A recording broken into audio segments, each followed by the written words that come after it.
Deus, ele não faz nada sem um propósito. Posso ouvir um amém? Deus, ele não faz nada sem um propósito. Deus tinha algo em mente, queridos, quando nos criou. Deus, ele não faz nada, queridos, por linha de série.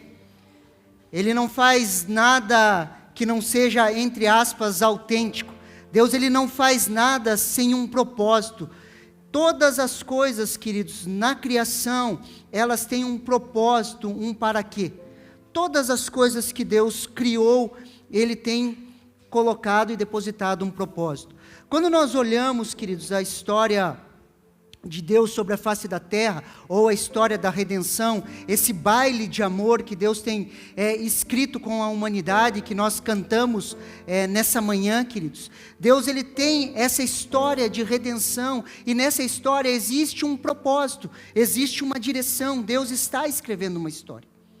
Quando nós olhamos os pilares, queridos, dessa história, que são a criação, a queda, a redenção e a consumação de todas as coisas, Deus tem direcionado a humanidade a um propósito. Posso ouvir um amém? Existe um propósito claro, queridos, e quando nós nascemos de novo, nós somos realinhados a esse propósito. Nós somos realinhados a esse propósito, e eu e você entramos em uma nova realidade. O novo nascimento nos leva a uma nova realidade. Olha o que Colossenses capítulo 1, versículo 13 nos fala. Colossenses 1, 13. Olha que interessante, queridos. Pois ele nos resgatou do domínio das trevas e nos transportou para o reino do Filho do seu amor. Queridos, foi pago um resgate pela minha e pela sua vida. Nós fomos resgatados, algumas traduções colocam do império das trevas. Eu e você fomos resgatados, queridos. Assim como um sequestro, foi assim comigo e com você. Jesus pagou um alto preço pelas nossas vidas. Nós fomos resgatados, queridos. Ele nos resgatou do domínio das trevas, algumas traduções do império das trevas, e nos transportou para o reino do Filho do seu amor. Queridos, eu e você vivíamos do nosso jeito, servindo as nossas vontades e o nosso pensamento. Eu e você vivíamos da maneira do curso desse mundo, e nós fomos resgatados como se fôssemos sequestrados do império das trevas. De repente, nascemos de novo. Jesus nos encontra, somos transportados desse império. Não tínhamos um sentido de propósito. Agora, na nova vida em Cristo, nós temos um sentido de propósito. Somos resgatados para isso. Quando vivíamos, queridos, no reino das trevas, nós vivíamos em cima dos princípios desse reino. Vivíamos debaixo dos princípios desse reino. Agora nós somos resgatados e transportados para o reino de Deus. Queridos, os princípios que nós vivíamos antes, eles não servem nesse reino. Uma vez eu estava tendo uma aula de princípio da adaptação aquática. Era uma aula antes da aula de natação na faculdade. E a professora estava passando os princípios da adaptação aquática. Por exemplo, quando nós andamos no meio que nós andamos sem estarmos na água, nós andamos na vertical, sim ou não? Fica mais fácil se locomover assim. Quando nós entramos no meio aquático, o que nós precisamos fazer? A melhor forma para se deslocar é no jeito horizontal, nadando. Os princípios que valem em um reino, eles não valem no outro. Os princípios que nós vivíamos no império das trevas não são os mesmos princípios que nós vivemos no reino do Filho do seu amor. Quando nós nascemos de novo, nós nascemos para esse novo reino, e nesse reino existem novos princípios. Existe uma nova maneira de viver. Quando nós nascemos de novo, queridos, há uma experiência, queridos, da mudança da nossa natureza. Amém? E agora que nós nascemos de novo, nós entramos em um processo que nós chamamos de processo de conversão. Repete assim comigo: conversão. Então nós nascemos de novo, agora nós começamos a converter os nossos caminhos. Eu e você estávamos indo em uma direção, agora nós começamos a nos converter àquilo que Deus tem nos direcionado nesse reino do Filho do seu amor. E quando nós nos convertemos, queridos, nasce um sentido de propósito. Essa conversão, queridos, do nosso coração, essa mudança do nosso coração, ela começa a nos direcionar a um propósito. Olha o que Efésios capítulo 2, do versículo 8 ao 10 nos fala. Efésios capítulo 2, do 8 ao 10. Olha que interessante. Porque pela graça vocês são salvos, mediante a fé. Isso não vem de vós, é dom de Deus. Não por obras para que ninguém se glorie, pois somos feitura deles, criado em Cristo Jesus para as boas obras, as quais Deus de antemão preparou para que andássemos nela. Queridos, nós somos salvos pela graça, mediante a fé, e isso não vem de nós, mas é um dom de Deus, pois cada um de nós que nascemos de novo, somos feitura dele, criados em Cristo Jesus para as boas obras. Eu e você hoje somos uma nova criatura, criados à imagem de Cristo, queridos, criados em uma nova perspectiva. Para quê? Para as boas obras, as quais de antemão Deus preparou para que andássemos nela, queridos. Deus, Ele preparou boas obras de antemão para que eu e você andássemos nelas. Deus de antemão preparou, tanto para a igreja, como para cada um de nós, de forma individual. E Deus tem boas obras para que eu e você andássemos ou andem nelas. Sim ou não? Consegue me entender? E essas boas obras, queridos, que de antemão foram estabelecidas por Deus, nós podemos chamar de nosso propósito. Nós nascemos de novo para quê? Para as boas obras. E essas boas obras, quando nós andamos nela, nós vamos atingindo o nosso propósito. Nós vamos vivendo a vida de Cristo para nós.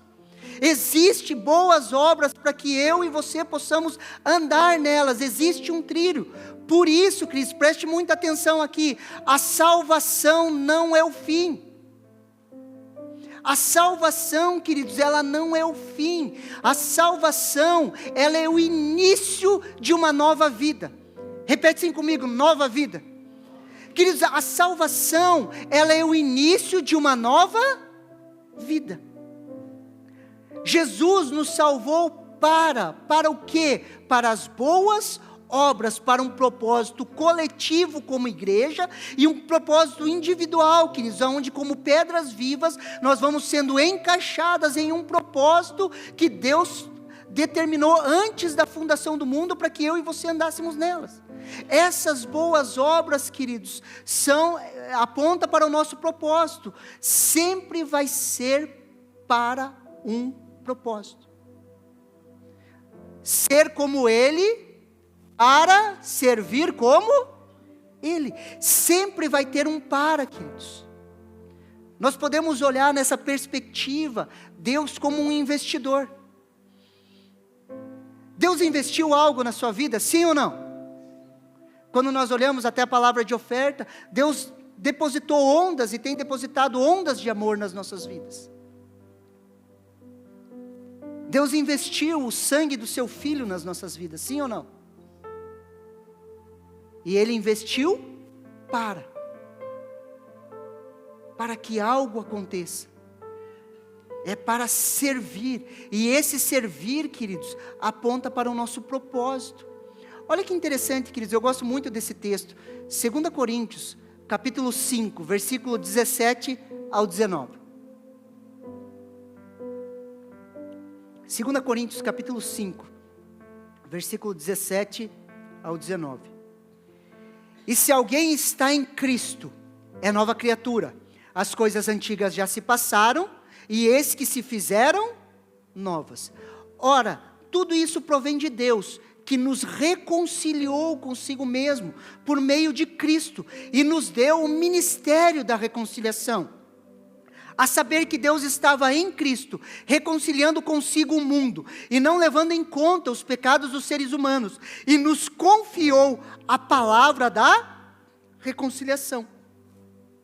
Queridos, quando entramos em Cristo, somos uma nova criatura, a nossa natureza muda, nós nascemos de novo, nós nos tornamos uma nova criatura, as coisas antigas se passaram, e agora nós vivemos em novidade de vida, e isso tudo provém de Deus. Eu e você não conseguimos pagar esse preço, a salvação para uma nova vida, Deus proveu isso, mas Deus não nos deu só, entre aspas, a salvação. Deus, Ele não nos deu somente a salvação. Olha o que o verso 18 nos fala. 2 Coríntios capítulo 5, verso 18. Ora, tudo isso provém de Deus, que nos reconciliou consigo mesmo, por meio de Cristo, e nos deu o ministério da reconciliação. Queridos, está sobre nós o ministério da reconciliação. Posso ouvir um amém? Queridos, está sobre a minha e sobre a sua vida o ministério da reconciliação. Por isso, queridos, que a salvação, ela não é o fim, ela é o início de uma nova vida.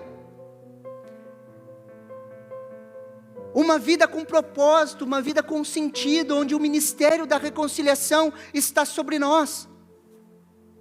Por isso que Deus nos salva para algo. O ministério da reconciliação está sobre nós. Quando entendemos isso, queridos, a nossa cosmovisão muda, a maneira que nós olhamos o mundo, ela muda, nasce um senso de propósito nas nossas vidas. Queridos, existe uma missão para mim e para você. Existe uma missão, somos comissionados, enviados para algo. O ministério da reconciliação está sobre as nossas vidas. Nós nascemos de novo para algo. Olha o que 2 Coríntios capítulo 5, versículo 20 nos fala. A continuação daquele texto. Portanto, somos embaixadores em nome de Cristo, como se Deus exortasse por meio de nós, em nome de Cristo, pois pedimos que vocês se reconciliem com Deus. Queridos, nós somos embaixadores da parte de Cristo, queridos. Aonde eu e você entramos, o reino de Deus se manifesta. Fala um amém aí, queridos.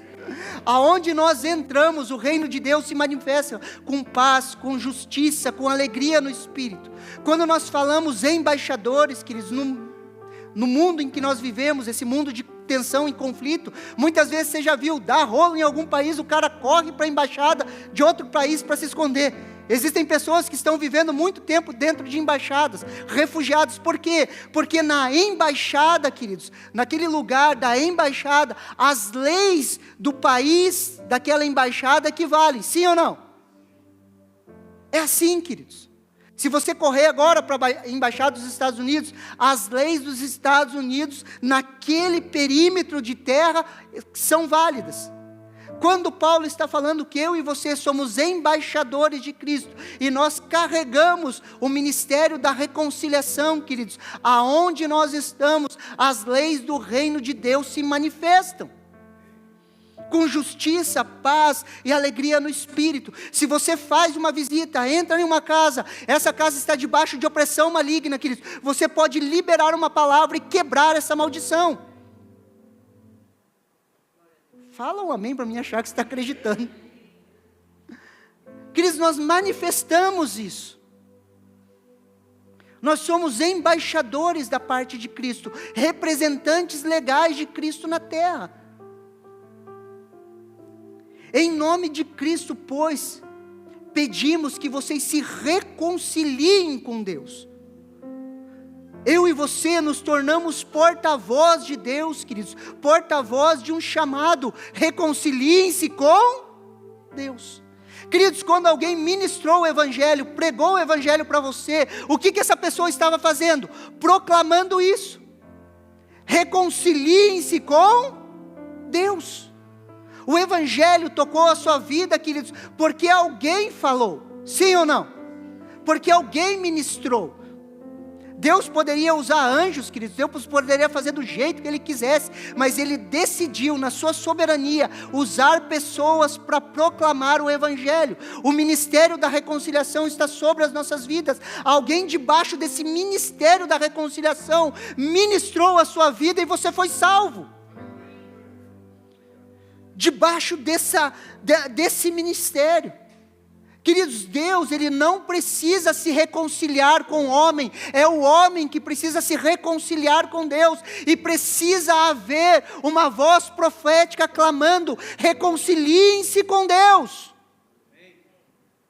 Como porta-vozes, embaixadores da parte de Cristo, proclamando as suas verdades, levando as pessoas à salvação.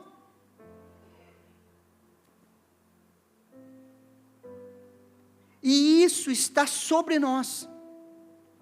Por isso, queridos, que a salvação, ela não é o fim. A salvação é o início de uma nova vida.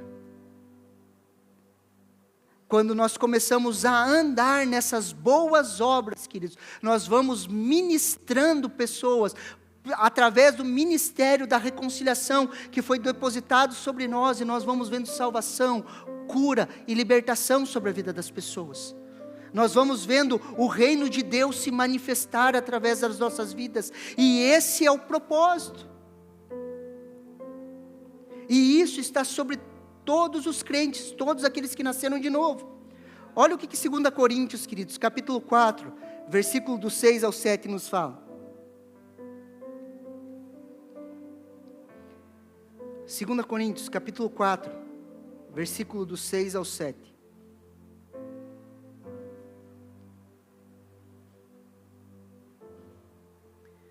A palavra de Deus fala assim: porque Deus que disse, das trevas resplandeça a luz, Ele mesmo resplandeceu em nosso coração, para a iluminação do conhecimento da glória de Deus, na face de Jesus Cristo.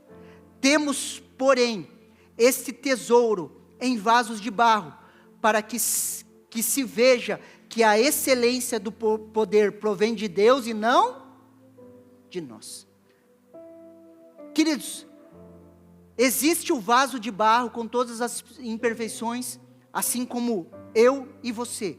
Existe o vaso de barro. Por isso, queridos, que nós não olhamos o vaso. Existe tesouros depositados em um vaso de barro.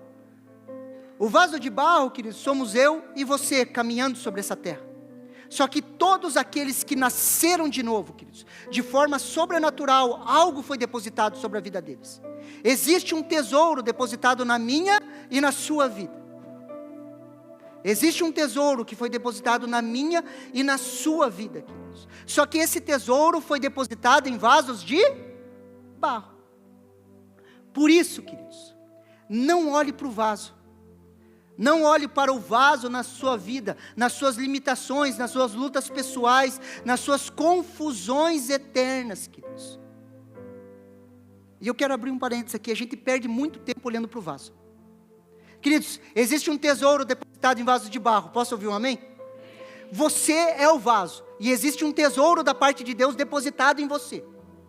E eu e você perdemos muito tempo olhando para as nossas limitações. Muito tempo nós perdemos olhando para o vaso de barro. Muito tempo nós perdemos, queridos, com lutas e batalhas internas, porque nós focamos em nós, nesse vaso de barro. Mas a boa notícia é que existe um tesouro depositado sobre a sua vida. Existe algo que Deus depositou em você. Existe esse tesouro, queridos. E nós perdemos muito tempo olhando para as nossas limitações, lutas e batalhas internas. Comece a perceber, queridos, existe algo sobrenatural sobre a sua vida. Existe um tesouro sobre você, depositado na sua vida. Olhe para esse tesouro. Olha o que Romanos capítulo 8, versículo 11 nos fala. Se em vocês habita o Espírito daquele que ressuscitou Jesus dentre os mortos, esse mesmo que ressuscitou a Cristo dentre os mortos, vivificará também o corpo mortal de vocês, por meio do seu Espírito que habita em vocês. Queridos, esse texto é uma promessa para a ressurreição.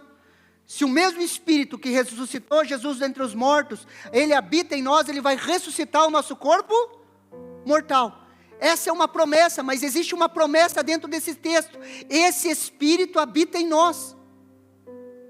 Existe esse tesouro dentro de nós. O mesmo Espírito que ressuscitou a Jesus dentre os mortos, Ele habita em cada crente, em cada um daqueles que exercem a sua fé em Cristo Jesus. E esse Espírito é que nos convence que nós somos filhos. Esse Espírito que nos guia, esse Espírito que nos convence, esse Espírito que nos livra do medo, é esse Espírito de poder, amor e moderação.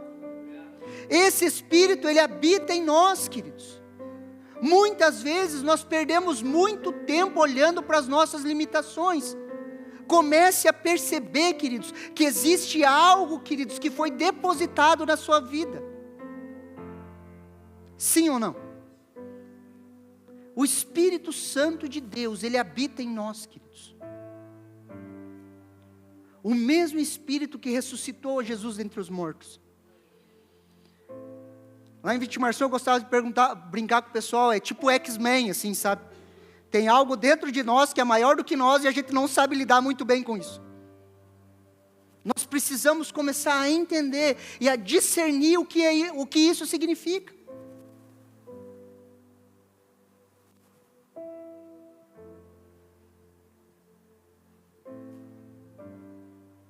Quando nós entendemos isso, queridos, nós paramos de olhar o vaso de barro nas nossas vidas e nós começamos a perceber o tesouro. E nós começamos a parar de olhar o vaso de barro na vida dos nossos irmãos, queridos.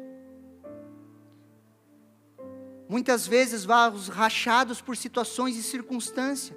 E é muito fácil ver a imperfeição do vaso, queridos. E como igreja, queridos, preste muita atenção aqui em mim. Como igreja, nós não pastoreamos o vaso de barro. Fala um amém aí. Nós pastoreamos o propósito da pessoa. Aquilo que Deus depositou dentro dela. Focamos no tesouro escondido. Pastoreamos o propósito. Queridos, se nós ficarmos pastoreando o vaso de barro, queridos, se nós ficarmos olhando para as nossas imperfeições, nós vamos nos cansar. Agora, se nós focarmos naquilo que Deus colocou na vida de cada um em especial, queridos, e nós orarmos para que esse propósito venha à tona, queridos, nós vamos ver pessoas se levantando. Nós vamos ver pessoas sendo transformadas, queridos. Nós vamos ver pessoas vivendo o propósito de Deus para a vida delas. Jesus, Ele fez isso. Jesus, Ele caminhou dessa maneira. Jesus, Ele fez isso com Pedro. Pedro teve uma mudança extraordinária. Não sei se você já fez isso, mas leia as cartas de Pedro, as orientações práticas das cartas de Pedro, e leia os evangelhos. Comparem as duas pessoas. O Pedro dos evangelhos, queridos, não é o mesmo Pedro que escreveu as cartas. Um cara que falava pelos cotovelos, começa a falar para o povo nas suas cartas, fale menos. O cara que era impulsivo, hemorrágico, queridos, nem sanguíneo não era. Atravessado, ruim de lida. Imagina liderar Pedro, queridos. Você em uma reunião de liderança falando assim, ó, eu vou morrer, eu vou me entregar. Pedro fala assim, olha para todo mundo assim e fala, nada a ver isso aí que ele está falando. Quando você olha o Pedro dos evangelhos, queridos, não é o mesmo Pedro, queridos, que escreveu as cartas. Por quê? Porque houve uma mudança extraordinária sobre a vida dele. Pedro começa a sua vida, queridos, pescando em Betsaida, uma cidade do mar da Galileia. Ele com seu irmão André eram sócios de Tiago e João. Pedro, ele era casado e Pedro recebeu o seu chamado em uma pescaria. Olha, Mateus capítulo 4, versículo 18 ao 20. Caminhando junto ao mar da Galileia, Jesus viu dois irmãos, Simão, chamado Pedro, e André. E eles lançavam redes ao mar, porque eram pescadores. Jesus lhes disse, venham comigo, e eu os farei pescadores de gente, algumas traduções, pescadores de homens. Então eles deixaram imediatamente as suas redes e os seguiram.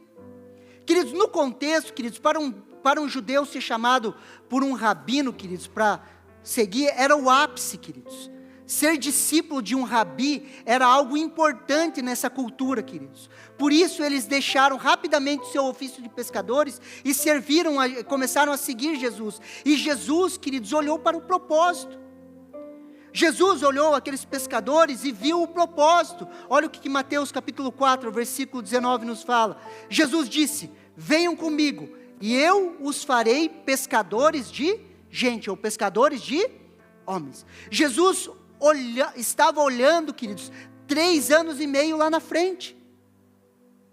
Jesus estava olhando Pedro, queridos, na pregação de Atos. Jesus estava vendo o propósito de Deus na vida desse homem, queridos. Jesus via a pregação de Atos 2, aonde 3.000 pessoas se converteram. Quando Deus olha para cada um de nós, queridos, Ele olha desse jeito. Eu e você, muitas vezes, olhamos do contrário às pessoas. Quer ver? Nós olhamos as pessoas como? Do passado para o presente. Tanto é que quando nós falamos de uma pessoa, nós falamos geralmente do passado dela. Ah, não, mas fez isso, fez aquilo, ela é desse jeito. Sim ou não? É assim que nós olhamos. Como que Deus olha para as pessoas? Do presente para o futuro. Porque Deus está olhando o propósito dele se cumprindo na vida das pessoas. Quando nós discipulamos pessoas, queridos, nós precisamos olhar as pessoas do presente para o futuro. Para aquilo que Deus está fazendo e vai fazer na vida dela. Sim ou não? A gente precisa. Aquele que está em Cristo, nova criatura é. As coisas velhas se passaram. Eis que tudo se fez novo. Sobre a vida de cada pessoa, queridos, que coloca e deposita sua confiança em Cristo, essa palavra se cumpre. Amém? Então nós não estamos interessados com o passado. Nós estamos interessados com aquilo que Deus vai fazer na vida dele. Deus está olhando do futuro para o presente. E quando nós falamos em futuro, queridos, como o pastor Arno ministrou, nós não estamos olhando em um lugar, queridos. Um lugar para se chegar. Futuro não é um lugar onde vamos chegar. Futuro é naquilo que nós estamos nos tornando. Quando nós discipulamos pessoas, nós estamos vendo naquilo que elas estão se tornando. Naquilo que elas estão se tornando. Quando falamos do propósito, queridos, do tesouro escondido, não é um lugar onde nós queremos chegar, é no que estamos nos transformando através da renovação da nossa mente. E aqui é a grande diferença de entendimento de propósito nosso para o mundo. Lá fora, queridos, quando se fala de propósito, muitas vezes estão falando de um lugar para se chegar. Quais as metas que você deve alcançar? Em Deus o propósito, queridos, nos leva a uma mudança de natureza, onde vamos sendo transformados à imagem de Cristo. E quando vamos sendo transformados à imagem de Cristo, queridos, nós vamos caminhando nessas boas obras que Deus de antemão separou para que andássemos. E quando nós vamos andando nessas boas novas, queridos, o mundo ao nosso redor, ele vai sendo transformado. Por quê? Porque o ministério da reconciliação está sobre nós. Nós nos alinhamos com Cristo Jesus, começamos a caminhar nisso, e as pessoas ao nosso redor vão sendo tocadas. Olha o que 2 Coríntios, capítulo 3, do versículo 15 ao 18 nos fala.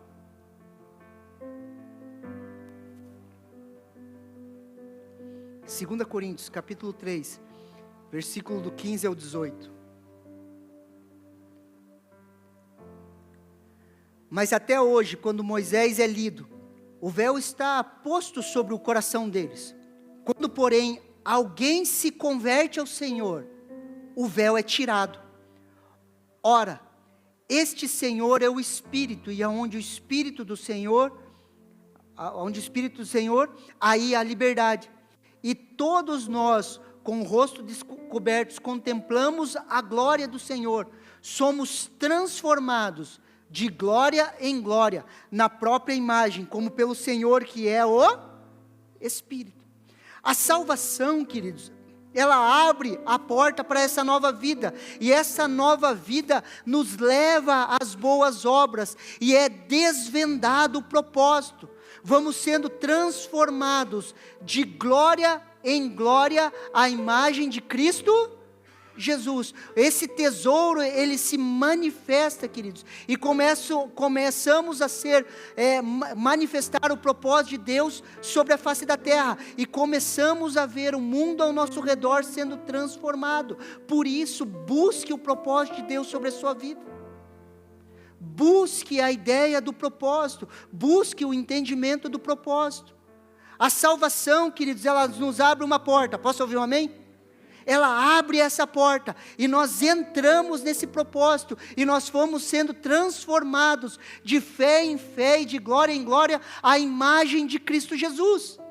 E quando nós vamos sendo transformados à imagem de Cristo Jesus, nós começamos a manifestar o reino de Deus ao nosso redor. E quando o reino de Deus, ele começa a se manifestar através do ministério da reconciliação que está sobre nós, as pessoas, o mundo ao nosso redor, ele vai sendo impactado, vai sendo transformado, pessoas vão nascendo de novo, pessoas vão sendo restauradas e reposicionadas ao plano original de Deus, e nós vamos vivendo o sobrenatural de Deus, nós vamos vivendo uma vida com propósito. Quando nós pastoreamos, discipulamos pessoas, nós precisamos discipular e pastorear esse propósito, esse tesouro escondido em vasos de barro. Quando o ministério profético traz à luz esse tesouro escondido, queridos, pessoas são transformadas. Posso ouvir um amém? Só que nós somos transformados para algo. Nós somos transformados para que haja transformação através da sua vida. Tudo que Deus faz em nós, Ele quer fazer agora através de nós. Uma das perguntas, queridos, que pode nos revelar o nosso propósito é: qual é a sua maior dor? Qual é a sua maior dor? Qual foi a dor que Deus tocou na sua vida? A maior dor que Deus curou em você, queridos, Ele vai usar para curar pessoas. Eu particularmente, queridos, gosto muito de falar sobre identidade, eu gosto muito de falar sobre propósito, porque quando Deus me encontrou, queridos, eu estava vivendo uma vida depressiva, sem propósito, sem sentido na vida. Por mais que aparentemente as coisas estavam acontecendo, não havia um propósito, não havia o porquê acordar de manhã. Não havia. E quando nós somos encontrados por Ele, queridos, nós nascemos de novo, Ele começa um processo de cura em nós. E esse processo de cura, queridos, das nossas maiores dores, queridos, lá na frente, Ele vai usar essas dores para curar outras pessoas. Aquilo que Deus faz em nós, queridos, Ele quer fazer através de nós. Por isso, queridos, que como nós cantamos, Ele vai crescendo e eu e você vamos diminuindo. E quanto mais a gente vai diminuindo, mais esse tesouro ele vai se manifestando. Mais o Espírito de Deus vai se manifestando através das nossas vidas. Existem respostas dentro de você que tocam pessoas. As pessoas ao nosso redor, elas estão em busca de um sentido, de um propósito. Elas estão em busca de algo que eu e você somos a resposta. Eu e você somos a resposta. O ministério da reconciliação está sobre a minha e sobre a sua vida. Quando nós nos levantamos e permitimos que esse ministério flua de nós, nós vamos começar a clamar em alta voz aonde estamos: reconciliem-se com Deus. A paz com Deus. Reconciliem-se com Deus. Por isso eu quero te incentivar, queridos, nesses próximos meses, para que você mergulhe em uma busca. Deus, qual é o propósito? O que o Senhor quer fazer através da minha vida? Qual que é o tesouro escondido? Tire um pouco os olhos da sua limitação. Tire um pouco os olhos do vaso de barro.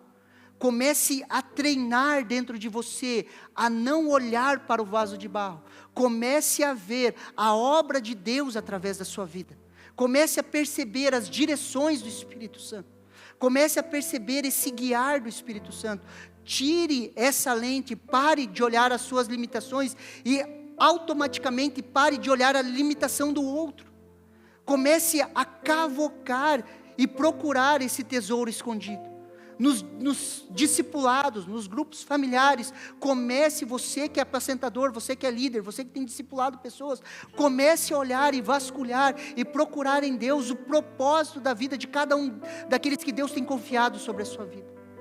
Porque se você trazer isso à tona, você vai ver aquele homem, aquela mulher se levantando de forma sobrenatural, assim como Deus fez com Pedro, assim como Jesus fez com Pedro. Você recebe essa palavra no seu coração? Vamos nos colocar em pé, queridos?